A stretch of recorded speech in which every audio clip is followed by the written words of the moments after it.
That's not Trump, because we came in on January. This is quarterly numbers. We are actively searching for other countries to take people. The further away from America, the better, so they can't come back across the border. 100 days in, Donald Trump is making life harder for you and your family. 100 days into this presidency, we've gone from 3 years of solid growth in our economy to the steepest decline that we've seen since the pandemic.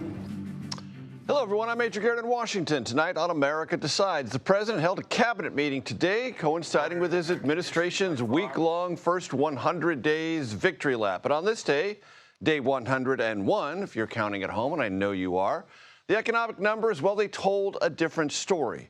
President Trump's global tariffs leading the U.S. economy to shrink in the first quarter of 2025.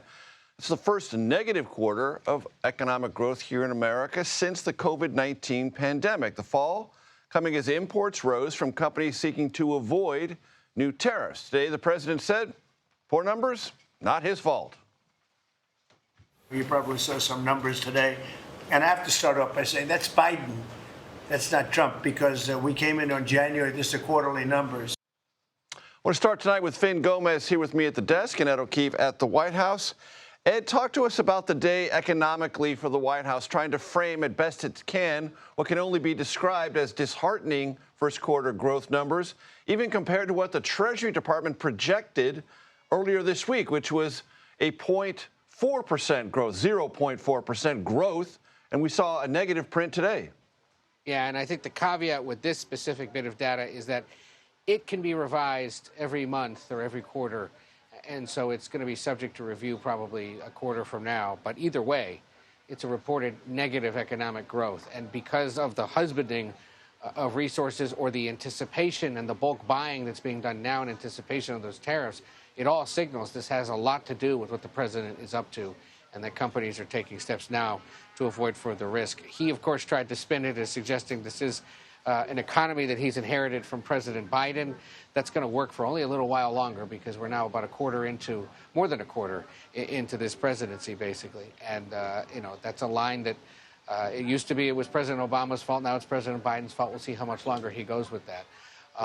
But he continued today in this epic 2-hour, 8-minute cabinet meeting to suggest that the country is in for some short-term pain and should just eat it. At one point, for example, even suggesting that perhaps instead of having 30 dolls, little girls should have just 2 or 3 dolls. Wherever you are on dolls, that's an interesting analogy and one that can resonate widely. But the idea being that either we can buy less of them or buy better quality ones once they're being made here in the United States again. It's an interesting way to sell it. But basically, he's still continuing to insist the country needs to hang in there and get through this adjustment. It's an interesting observation considering so much of the U.S. economy driven by consumer behavior. Right. Finn, I want to talk to you about Elon Musk, who was at the cabinet meeting today. There's some sound from him. Let's play that. The American people voted for secure borders, safe cities, and sensible spending. And that's what they've gotten. A tremendous amount has been accomplished in the first 100 days. As everyone has said, it's more than has been accomplished in any administration before, ever. Yes, everyone around that table said more has been accomplished than any other administration. That doesn't make it true. We went through FDR's record last night. Look that back up just to compare laws to executive orders, and you'll get a pretty fair readout on that. But Elon Musk, 142 to 77 laws, 142 executive orders, yes. But during the same period of time, when FDR had 99 EOs, he also passed 77 pieces of legislation. That is not what we're seeing in the first 100 days. That's right. It's not even close. Sorry, But let's talk about Elon Musk for a second, because in this first 100 days, there's been tremendous, and I think justifiable focus on what DOGE has done, how rapidly it's tried to do it, whether it's followed legal procedures, how disruptive it's been, and what the actual savings been. We have some graphics on this, folks. Just bear with me for a second, and I promise Ed O'Keefe will get back to you.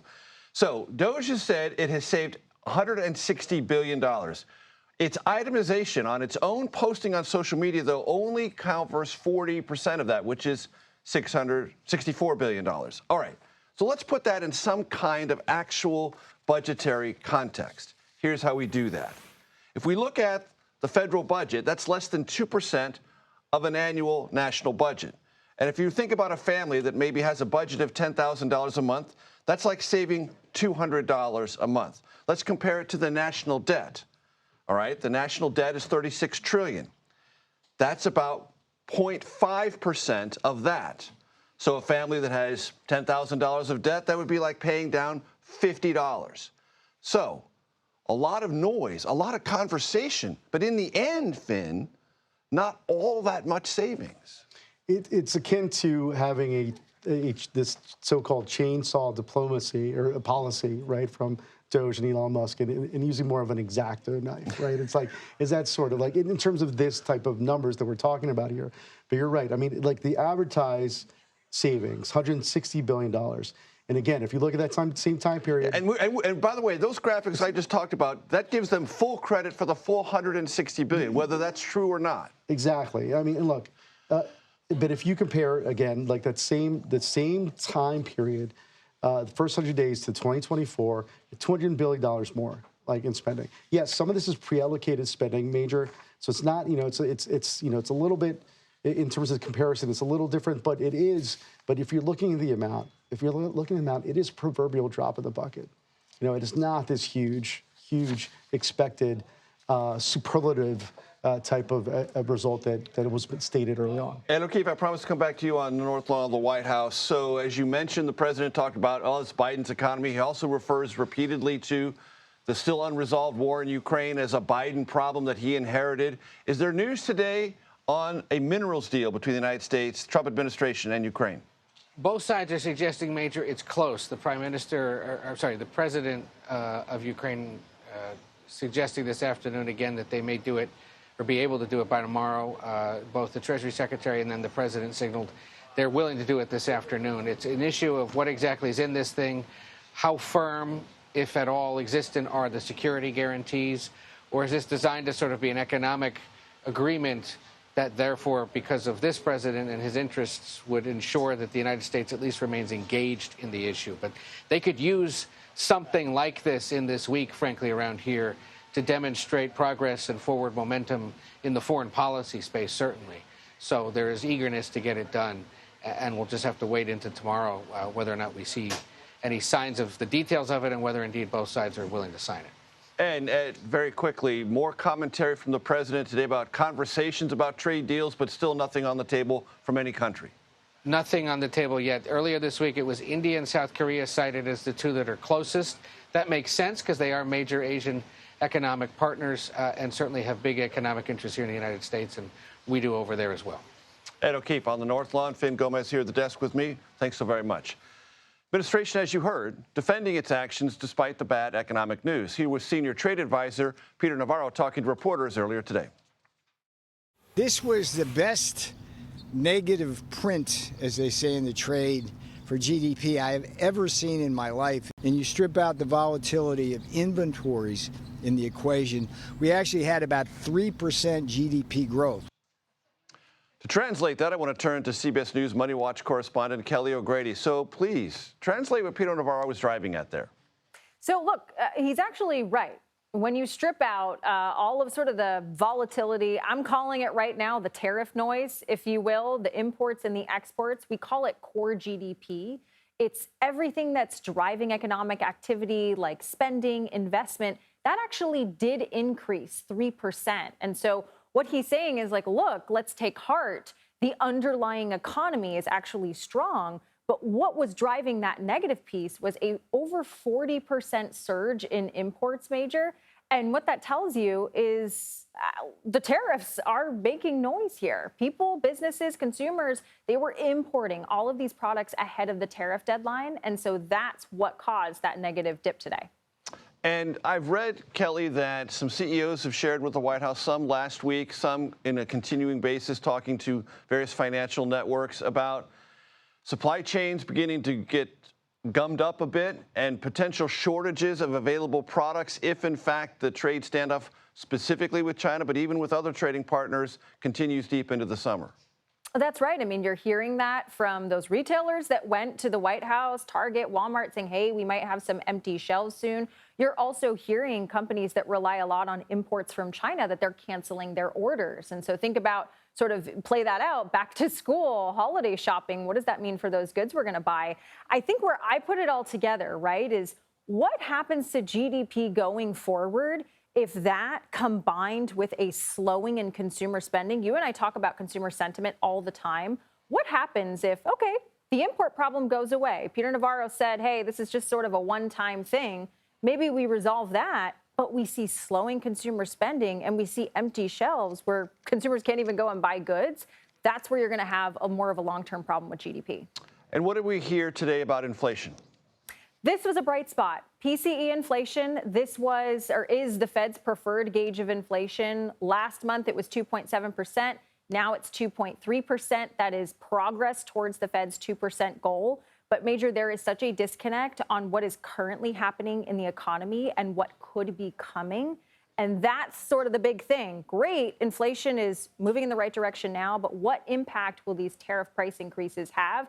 That's what the Fed is going to have to grapple with at the same time when you have slowing growth in the economy. Kelly O'Grady, always great as always. Thank you so very much. I appreciate it.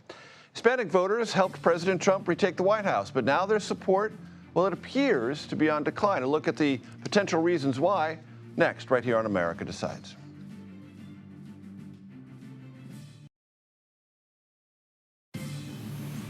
Welcome back to America Decides. President Trump won in 2024 with a different coalition that he assembled in 2016, the first time he won the presidency.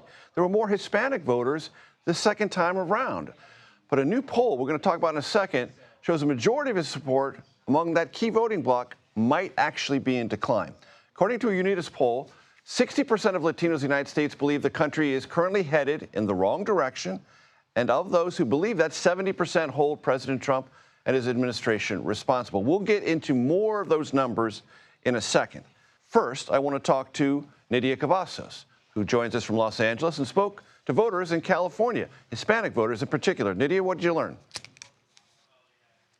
Major, again, it comes down to the economy being the number one concern for registered Latino voters who we spoke to in California. But if we go back to 2024, this is what we heard along the campaign trail over and over again.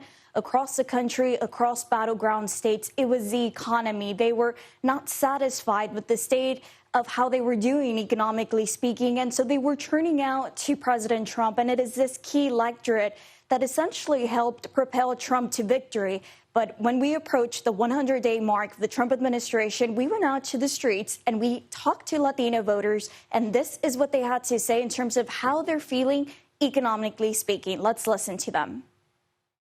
Well, right now I feel kind of, bad because the economy, since January to, like I say, January, February, March, so far is really, really slow, the business.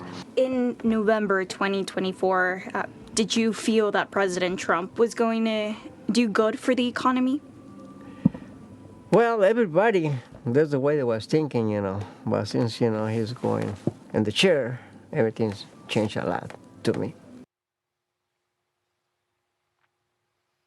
This Latino voter in particular, he is a business owner, and he said he supported President Trump in November 2024.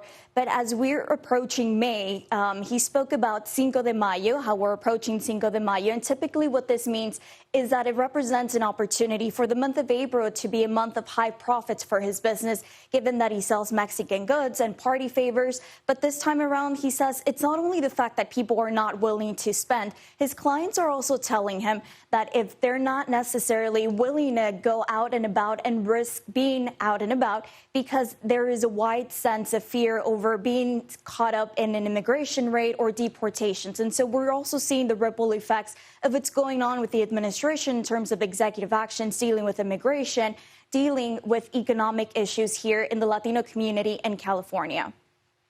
And did you talk to anyone who had a particular perspective on that, Nydia? On the immigration part of it? We did. And when we approached a young man in California, he told us that, again, he supported Trump because he was not necessarily satisfied with what he saw with the Biden and Harris administration. But let's listen to what he had to say. I feel like he was the best option because Joe Biden, he's really older and he didn't really know what he was doing. So, and I see obviously Kamala took over, but she doesn't have that much experience in office as Trump. As a Latino, if you could have a message for Trump, what would it be? I get that there's some bad people, but a lot of us are good, so I feel like deportation is a really sensitive topic for a lot of people, and they have family that gets deported and stuff, so I feel like he could handle that in a better way. And Major, according to this, the poll released, the findings released by Unidos US just this Monday and other large Latino organizations, while 60% of Latino registered voters indicated that they feel that the country is going in the wrong direction or heading in the wrong direction, there's still approval for deportations of undocumented immigrants who don't have a criminal record. But what we also saw in this poll is that over 78% of the respondents said they do not necessarily agree with the Trump administration and congressional Republicans going after immigrants who have long resided in the country and who do not have a criminal record here. Nydia Cavazos, thank you. And by the way, I wasn't trying to teleport you to Los Angeles when I said you were joining us from Los Angeles. As a native Californian, I can recognize San Francisco right behind you and the iconic Golden Gate Bridge. My apologies for that. Thanks, as always, for joining us. We're joined now by Clarissa Martinez de Castro. She's the Vice President of Latino Vote Initiative at Unidos US. You have this new poll. Talk to us about the numbers that most jumped out to you and what they might signal to the Trump administration 100 days in. The president and Republicans own the economy. I think that it is very clear that economic discontent was a win in the sales of Republicans in 2024, and that helped increase Latino support for Trump. Not a majority. No, the majority but of by Latinos. 12 points. Yes, indeed. The group with whom he did get over the edge was with young Latinos, Latino men. But what we're seeing right now is that wind of economic discontent, which also, by the way, helped Biden in the previous election, is now shifting against Republicans. So we see that, more than 50% are saying they are worse right now than they were a year ago. And significantly, just as many say they think they're going to be worse a year from now than they are today based on what's happening. 2/3 across the board don't agree with the war in the economic arena, the tariffs. They think that it's a bad move for the country. They think it's going to be bad for the U.S. economy. And they think it's going to be bad for them because it's going to increase prices. And ultimately, whatever people may say, I think that in 2024, the message from voters, and definitely from Latino voters, was lower prices and strengthen wages. And folks are not seeing that right now. And Nydia talked to that business owner who said in April, typically a solid month, not so solid. That's a real verdict for him. And the other gentleman she talked to, supporting, and I saw this in the polling data that you produced for us, and for your broader constituency, support for deporting criminal undocumented immigrants, but hesitation about going too far too fast. Absolutely. And that's why one of the things that's clear to us, since we've been polling and having community conversations through the work we do over the years, is that Latino voter views are actually not changing drastically or even significantly. Their priorities, whether it is economically or on immigration, continue to be the same. On immigration, the highest policy priority for voters is legalization for the long-residing undocumented population, including dreamers, and cracking down on human smugglers and drug traffickers. But as you said, it is very clear people are 22 support deporting everybody no matter what. That has been kind of constant. Okay. But 8 in 10 Latino voters say, now we have to focus on dangerous criminals, but not on people who've been here for a long time and don't have criminal records. Is one of the takeaways that Latino voter sentiment can shift, and it did in between elections 20 and 24, but the priorities don't and haven't necessarily shifted, and accountability still flows to whomever they support in whichever election? Yeah, I mean, people may not agree with how voters, and not just Latino voters, do their math on the economy, but generally people look at how am I doing and who's in charge. So Trump, he's pointing the finger at Biden. For voters, is Trump, right? They are already putting that on him. He also promised that he was going to fix things right away. I alone can fix it. And people are not seeing that right away. And frankly, they're concerned they're going to be worse. But ultimately, I think it also has to do with the work that parties and candidates do to engage voters. The census just put out its report on the 2024 election, and the electorate actually shrunk.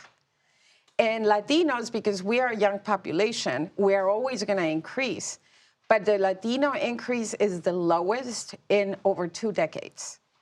And so while Democrats may think that they can just hang back and have the winds of economic discontent go against Republicans, if they simply do that and sit back, it's going to be at their peril. Meaning they need to engage, mobilize, do all the things they said they were doing in the 2024 cycle, but that didn't show up in the returns. They didn't show up. I think with Latinos often is waiting until the last minute, if at all. And when you think about, for this young electorate, 1/3 of people who go to the polls in an election year among Latinos are going to be doing so for the first time. So if you're not talking to the voters that are well established, you're definitely probably not talking to the ones that are coming into the electorate. That's a great perspective. Clarissa Martinez de Castro, thank you so much. I appreciate you coming in. After an awkward Oval Office meeting, a hug from President Trump. Could Michigan Governor Gretchen Whitmer's meetings cost her or pay dividends in 2028, if that even matters to her? And it probably does. Our reporter panel standing by to weigh in on that and much, much more right here on America Decides. Thank you. Welcome back. Thanks for staying with us. In a matter of 2 weeks, 2 very different interactions between President Trump and Michigan Democratic Governor Gretchen Whitmer. Weeks after a photo went viral of Whitmer hiding her face from cameras in the Oval Office, well, she embraced the president in her home state last night. I want to bring in our reporter panel, Daniela Diaz, a congressional reporter for Notice. Remember, that's News of the U.S. Nancy Cook, senior national political correspondent for Bloomberg. All right, let's get the Gretchen Whitmer thing out of the way. Nancy, what do you think it means or doesn't mean for the way Democrats evaluate Gretchen Whitmer, her interaction as governor of Michigan with the Trump administration, and possible 2028 ramifications? Well, I definitely think she has presidential aspirations to run in 2028. I mean, that may be the most obvious statement that we say today. But I think that her 2 recent interactions with Trump kind of cancel each other out, right? So she was hiding in the Oval Office when he basically sort of ambushed her and dragged her into the situation. Which she was not expecting, wasn't properly prepped, you know, didn't go through all the preparatory process. Where are you going to stand here? What are we going to do? No, it's like, what? I'm in the Oval? Right. And she didn't want to seem like she and her people did not want it to seem like she was complicit in what was happening there. Right. But then she had a big political win yesterday where, you know, he is in Michigan, he's talking about the economy, and he is there at an Air Force base, basically, you know, saying, we're going to give you financial support for this. What a win for her as the governor of that state. And so I think they canceled each other out. Danielle? It's such a contrast, though, to see what she's doing in this moment compared to other potential 2028 candidates like J.B. Pritzker, who are saying we need to protest every single thing that Trump is doing. We can't support anything that he's doing. Pure resistance. And here she is hugging him on the tarmac. But it is a political win for her because she did get the funding she got. And in an interview with the New York Times, she said, look, I wanted this. This happened. This was the moment that took place. And it seemed to be that she recognized what was happening in that moment. Right. And the calculation for her short, mid, and long term is activist base. Will it understand governing realities, governing necessities, or will it only judge you on the fervent nature of your resistance ethos? Exactly. And it, like I said, it is very different than what we're seeing. And maybe it could work for her to be a more moderate candidate embracing the administration that is what I'm going to discuss with her. you next is not exactly resistance ethos, but it's interesting blowback to the president from a couple of interesting sources. First, as we have already discussed, the president blamed today's low GDP numbers on President Biden. This is David Portnoy, and he posted on social media today. He's with Barstool Sports, big supporter of Trump, very influential in the sort of Trumpian manosphere. Here's what he wrote. The stock market is a direct reflection of Trump's first 100 days in office. Doesn't mean it won't get better and that we don't need to be patient, but this is his market, not Biden's. Now I want to play for you sound from the Senate floor today of Rand Paul, talking about Congress, the authority over tariffs, and what's happening when Congress cedes that authority to the president. Let's listen. Legislators who stand aside and abdicate the power to tax will one day rue the accumulation of power in the office of one person. I stand against this emergency, I stand against these tariffs, and I stand against shredding the Constitution. I have no animus towards the president. I voted for him and support his administration. I come to the floor today not because I want to, but because I am compelled to. I love my country and the principles upon which it is founded. The oath I took upon taking this office is the Constitution of the United States, and not to any person or faction. I want to preserve the divisions of power that protect us and our children from the rule of one person. So that was not an indulgence to run that sound. It was a long piece of sound, I grant you, ladies and gentlemen, but it's an important argument. It's one that Rand Paul makes in lots of different contexts, but it hasn't been argued this strongly yet, and now it has. Nancy. It's a huge deal because we have seen Republicans in Congress sort of roll over and do whatever Trump has wanted so far, including confirming all of his nominees. You know, there has really been no protest. And what we're hearing from Senator Paul is really a senator saying these tariffs are not what we want it to be, and we, members of Congress, should have authority over tariffs. And this, I think, is some of the first sort of blowback from Congress actually taking their separate powers seriously and trying to say, or at least try and have a conversation about it. Try to have a conversation. And I think a blowback to the economic agenda, which is something Trump ran on, which is really key to his presidency. And you had some fantastic and interesting reporting on conversations within the House Democratic Caucus. Jerry Donnelly announced this week esophageal cancer is back. He's going to step back from his chairmanship of the House Oversight Committee. For those who are not read in on this, in the House, the Oversight Committee is a very important place because when you're in the minority, it's one of the very few places you might exercise some influence looking into the administration of an opposition party. Republicans use it aggressively against Biden. There's a long history there. Who runs that committee is very important to whoever is in the minority. Democrats in the minority, pick it up from there. Well, in this moment especially, they've been using this committee to fight back against DOGE, fight back against Elon Musk, government cuts, which is why it's such a public-facing panel. Democrats on this committee tend to be more diverse, more progressive, younger, more viral, younger. But what we're witnessing right now is what happened right after the 2024 election when Democrats were trying to figure out what went wrong with Kamala Harris losing that election, wanting to figure out if they need younger, more diverse voices leading the party. And now here's Connolly, who unfortunately does have his cancer back. But Democrats on this committee figuring out who should replace him as the lead person on this panel. Now, Connolly ceded control to this panel to Stephen Lynch, another more conservative Democrat on the committee who does not do a lot of TV, who is not like the more progressive, diverse members on this committee. So there's already, again, that debate about what should happen. And confusing signals from Democratic leaders about whether there's a vacancy or not. Right. They're saying there's no vacancy because Connolly technically is still the top Democrat on this committee. He has not stepped back the way he formally said he would. It's unclear what's going to happen when there is a race. There could be a race in the next couple of weeks. It's unclear what Connolly is going to do. But when that happens, expect Congresswoman Alexandria Ocasio-Cortez to be a name that people float again as possibly the person to lead this panel. And Nancy, I'm going to frustrate the control room because I'm going to give you a moment to talk about this because you wrote a lengthy piece about the first 100 days, what led into it. We don't have time to go into all the things that led up to it, but if you could explain what you think is most important about how they approach the first 100 days and how that will feed into the next 100 or 200.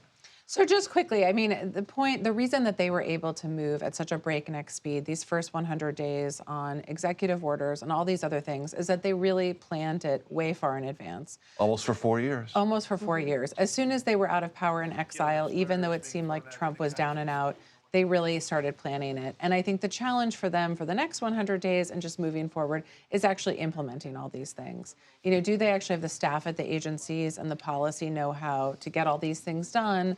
I think that remains to be seen, and we're seeing that with trade. It's, you know, a little bit of a mess, but we'll see that sort of across all these areas. Nancy Cook, Daniela Diaz, always a pleasure to have you. Thanks so very much. I really appreciate it. To President Trump and his cabinet, yes, I am not afraid of you. A Columbia student activist detained by ICE, that's federal immigration, is freed 2 weeks after he was arrested at a citizenship interview. His message to the Trump administration and what may happen next on the legal front, right here on America Decides. Having some judge problems that everybody's reading. We're having some judges that don't like, killers, murderers being thrown out of the country, so I don't know what their problem is. Welcome back. This is not the problem desk, but since the president invoked that term, I don't know what the problem is. Among the problems being sorted out in federal court are matters of due process and whether those being deported by the Trump administration actually are killers or murderers, or are they green card holders? Are they U.S. citizens? Are there violations mostly to do with campus protesting, not hard criminality, among the many issues being discussed? And for more insight on where we are on a lot of these matters, I want to bring in Justice Department reporter Jake Rosen, who's with me here at the desk, immigration and politics reporter Camilo Montoya Galvez, who joins us from New York. So, Jake, catch us up on Kilmar Abrego Garcia. The president told ABC News that he could make a phone call. Marco Rubio, the Secretary of State, said he's not going to discuss whether or not there's any conversations going on. What's the latest? Well, Major, today the judge in the case has the discovery stay that she put in place, so basically pausing all fact-finding in the case for a week, that expired. The Department of Justice went to her again this morning. Looks like they asked for another week or at least more time. She denied that, and she said by Friday, 4 Department of Justice, ICE, State Department officials, all involved with firsthand knowledge of what efforts had been underway or could be underway in Abrego Garcia's return must be deposed. By Monday, the Department of Justice has to answer some narrowed down questions from Abrego Garcia's attorneys. Again, all in the scope of, have there been conversations? What is going on? Where is he specifically? There's been a lot of bad information that the government has put in a lot of their court filings, saying that he was in the Supermax prison when he wasn't. I'm sure it's clarifying some of that as well. And then a week after that, there'll be another deadline for some back and forth of what Abrego Garcia's attorneys want in this case, whether they move to potentially hold the Department of Justice in contempt of court, certainly something at this point that the judge could consider, or whether they just want other potentially live witness hearings or anything else along those lines. Very good. Camilo, I want to talk to you about a rather testy exchange between the President of the United States and Terry Moran of ABC in their interview, talking about Kilmar Abrego Garcia and assertions the president made in that interview. Let's listen. He had MS-13 on his knuckles tattooed. Oh, he had some tattoos that are interpreted that way. But let's move on. Wait a minute. Hey, Terry. He did not have the letter MS-13. It says MS-13. That was Photoshop. Camilo, what do we know about this? I've read lots of different stories, experts quoted who are very experienced in judging tattoos related to gang behavior, who say what they've seen doesn't reflect anything that they've ever seen before. What's your reporting on this? Well, Major, the only information that the U.S. government has officially submitted in immigration court, at least, to allege that this man from El Salvador is allegedly part of a gang, is information that they say stemmed from a credible informant back in 2019 who said that Mr. Abrego Garcia was part of this vicious gang, and also the fact that he was wearing clothing, attire, that officials say is indicative of what gang members wear from that Central American country. And that finding was not disputed by the immigration judge who denied him bond at the time. This was before a separate immigration judge, Major, said that Mr. Abrego Garcia could not be deported to his home country of El Salvador because of concerns that he could be persecuted by gang members there. And now we know, of course, that the administration has admitted in federal court and also now in the court of public opinion that it made a legal mistake at the very least by sending this man and deporting him to the only country where a judge said he could not be sent to. And there's several photographs of Kilmar Abrego's hands that don't show the tattoos the president said that are there. That's right, yes. Very good. Jake, catch us up on what happened today. Palestinian Columbia University student Moshe Madawi released. The case isn't over, but he's released out of custody. That's right. And the immigration proceedings will continue to go and play out as they should in a case like this, where obviously under the same statute that Marco Rubio has applied to Mahmoud Khalil, another Columbia University student, that because of his spread of anti-Semitism, alleged, and by going to these pro-Palestinian protests in New York City, that he should be deported under those grounds. He was released from jail. The Department of Justice asked for 7 more days, as they've done in so many of these cases, to keep him detained. The judge compared what was going on in this case and so many others around the country to McCarthyism, basically saying that while the wheels of history will come around again on things like this, but for now we're seeing an exercise of power that is illegal by detaining people who are here permanently and lawfully, who is a citizen of the United States, and somebody who is allowed to be a student at Columbia. However, the Trump administration is still going to continue deportation efforts as this case plays out, and he will, again, have to appear in front of this judge eventually. Again. And this language about McCarthyism is essentially there are these assertions made, and then when requests are made by judicial authorities for underlying proof or verification of that to back up the assertions, there's often a gap. Yeah, and not just a gap, but it's also because we said so, right? It is this brick wall that the government has given where the Department of Justice and the Trump administration seems to be stonewalling its attorneys so that even as lawyers for these people try to have their cases played out, the government attorney walks in. We've seen this happen all around the country. I've been to 4 or 5 proceedings so far where they say, we don't know. We don't know the facts in the case. Because of that, it becomes so much harder, except for in the one case of Abrego Garcia where an attorney walked in and said, this man should have never been deported and we regret the error, essentially. It makes it very difficult for any progress to be made. And that attorney was fired.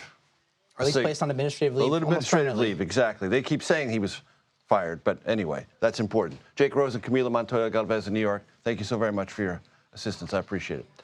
President Trump's first 100 days, he went a long way to trying to upend climate policy and certainly efforts to reshape health and science policy. Next, a look at what's been done and what may be to come, right here on America Decides.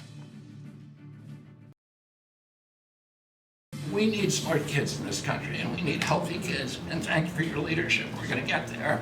At the Biden EPA, we saw industries suffocate. But at the Trump EPA, the Green New Deal is dead. Welcome back to America Decides. In sequence, that was Health and Human Services Secretary Robert F. Kennedy Jr. and EPA Administrator Lee Zeldin, talking during today's cabinet meeting about what they regard as either their agenda items or their accomplishments under President Trump. Alex Tin and David Schechter are following each of these issues. I'm going to start with Alex here with me on health. Alex, RFK Jr., the Health and Human Services Secretary, talked about something that has been set in motion by the administration. He described it as a ban on petroleum-based dyes. It's not quite a ban. Explain what's happened and what may happen. Yeah, I mean, let's be clear about this, right? There are only 2 food dyes that are almost never used in the food supply these days that are actually supposedly going to be banned. That was in an announcement from the Food and Drug Administration a couple days ago. Outside of those 2 very rarely used food dyes, everything else, the FDA and HHS has said that they are going to try to ask the food industry to stop using, not go through the much more complicated, much more difficult process of actually trying to ban those food dyes, as the Biden administration did for Red 3 just a couple months ago. So yes, it is not a ban, not by any stretch of the imagination, and that's something that's frustrated a lot of advocates in this space because they've been calling for a ban of these food dyes for so long. And they were supportive under the sort of banner of Make America Healthy Again, the MAHA thing. Is this an instance where that advocacy is running into some of the same industry roadblocks that it encountered before? Yeah, I mean, look, it depends on who you ask, sure, right? Of course. But it is interesting because some of the folks that I talk to, both at the FDA and industry, say that they're at an interesting point now where in some ways everyone can have their cake and eat it too, right? You know, the industry gets to say that, look, we're complying with this request from the Trump administration, but they don't actually have a hard deadline they have to meet. So, you know, a lot of companies, they can take their time to actually try to remove some of these artificial dyes, and maybe and part some of that won't. might be in response to consumer choices and preferences. Exactly, right. You know, we know that a lot of companies have already been phasing out some artificial dyes. And of course, the reason that advocacy groups are so frustrated by it is the reason that you want to ban on these dyes in the first place is not because of those companies. It's because of all the smaller food manufacturers, you know, the people that are making the generic cupcakes that at your local grocery store that don't necessarily have to follow consumer preference and maybe are slipping in a couple food dyes into those, you know, Easter cupcakes you buy once a year. Alex, there's lots to cover in this space. You cover it well. I guarantee you'll be back at this desk. But for that update, I thank you very much. I want to bring in now CBS News national environmental correspondent David Schechter to talk about climate changes. David, what would you say are the most important takeaways from the early actions in this space under President Trump? I think the biggest issue here, Major, is essentially the complete 180 reverse from the direction the country was on to where we are now. Under the Biden administration, some of the most stringent environmental rules in the country, in the world, climate policy that was the strongest in the world, to now a fundamental shift in the Biden administration, or in the Trump administration, where we've gone from regulating the environment to really supporting the fossil fuel industry is really the focus of where the EPA is on trying to make it easier to drill for oil and explore oil on federal lands. It's really a change from renewable energy back to fossil fuels. That's really the biggest issue that you can find right now. And David, I've seen some reporting from your team about the possible implications of that, either reducing the emphasis on or undermining entirely green new energy, because there is some manufacturing and job creating component there. Yeah, in the previous administration, you had the green economy, the green jobs are going at twice the rate of the general economy. So there was a tremendous emphasis on building plants and battery plants, electric cars. And now you can see with some of these changes that there's questions about whether those factories, many of them have been built, are being built, may be built. The questions about the funding that would go there. And what's interesting to some of your audience is that a lot of those are in red districts where congressmen who may have voted against the legislation, the IRA, are now asking for exemptions to protect those jobs in their communities that they obviously like having jobs in their communities, new green jobs in red districts. And David, I want to talk to you about something that some in our audience may have seen in a headliner. Earlier this week, federal government dismissed some 400 scientists involved in what's called the National Climate Assessment. How big a deal is that? It's a very big deal. This is mandated by Congress about every 5 years that there be a report on the state of the climate in the United States. We know, Major, that the climate is changing. We don't necessarily need to have more evidence of that, although that's good, and you can see the trends of where we're going. What the report like this does is says, hey, there's a farmer in Missouri, and in Missouri, these are the issues that you'll be facing in the next 5 years as it relates to drought or relates to too much extreme rainfall, or what might happen to fires in California, how communities can prepare, how the country can prepare. That's the essence of this document. By telling these 400 scientists who are all working essentially voluntarily on this project, by the way, they weren't being paid, so there was no cost savings there. We don't need you anymore. That means we're not going to likely get that report, and there's some indication that there may be a report that comes out that says, hey, here's how climate change is actually good for us. So a big change in tone here, obviously, and that report is an important report. We may never see actually what those scientists were working on. David Schechter, it's always a pleasure. Thank you, sir. I appreciate it. Thank you. Thank you. That does it for today. I'll be back with another edition of America Decides tomorrow at 5 p.m. Eastern. The Daily Report is coming up next, right here on CBS News 24/7.